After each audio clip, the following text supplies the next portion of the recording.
Good morning, everyone. I hope you're well.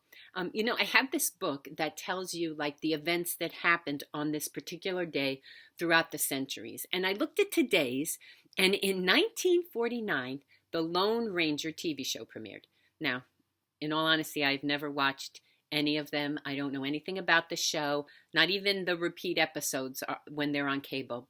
However, I learned that in the first episode, six Texas Rangers were ambushed and attacked by outlaws, and only one of them, John Reed, managed to crawl to safety, where he was nursed back to health by a Native American that he once helped named Tonto. That's the premise of the story, who then vowed to stay with him. And once healed, he donned a mask, and the two of them rode off to fight injustice in the Old West. Surprisingly, the show became ABC's biggest hit. And part of the reason was that parents liked it because of the lack of overt killing, but also the Lone Ranger's perfect grammar. Go figure. What's interesting to me is that he might have been called the Lone Ranger, but he was never alone. Tonto was always with him. But that's how it's supposed to be with us humans.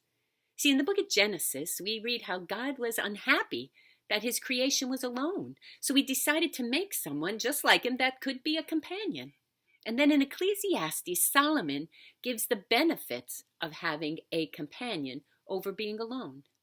The problem is this pandemic, simply by its nature, has isolated so many people. And I think that's part of the problem we're seeing right now with the hostility and anger. Actually, after 6 months, we have a sort of pandemic frustration happening. Folks just can't stand being away from people and places anymore. And I get that because we were created to be in relationship and we struggle with the apartness.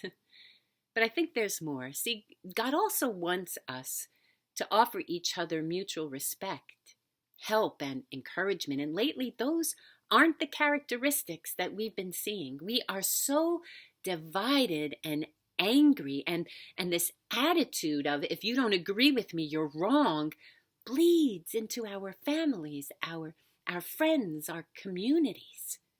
And so I wonder and even worry a bit about what we are to do about this. How do we find a way to unite, to find healing and restoration? Is it even possible? Well, I think it is. And it begins with respect for others' opinions, even if they're not yours or mine. It's working at listening before speaking and actually trying to really hear and understand others and their feelings. It means controlling the anger and criticism a bit more and learning to have patience with those who we find annoying. But most importantly, finding the common ground and common good. Now, that might be hard, but I think we can do it. We've got to do it. See, if we're not willing to try, we're not going to be able to ever see the hurt of other people. We won't see their fear, their pain, or even the injustice they've faced. And that's not the way of Jesus Christ. He was always looking beyond himself to the needs of others. And as Christians, we should know this better than anyone.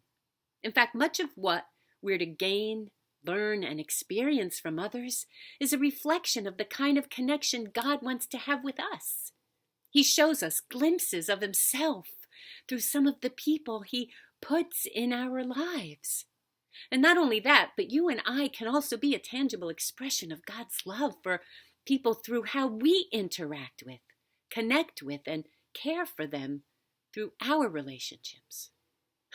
What a cool, even overwhelming reality.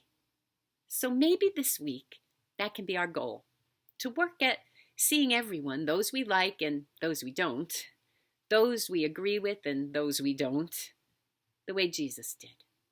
Let's work at building unity and begin to understand that as long as we are together, we will be okay. In fact, the truth is we are so much better together, even as we socially distance. Now stay safe. Please keep wearing your mask, washing your hands. We will get through this. So stay hopeful and find a blessing today. I love you guys. Peace.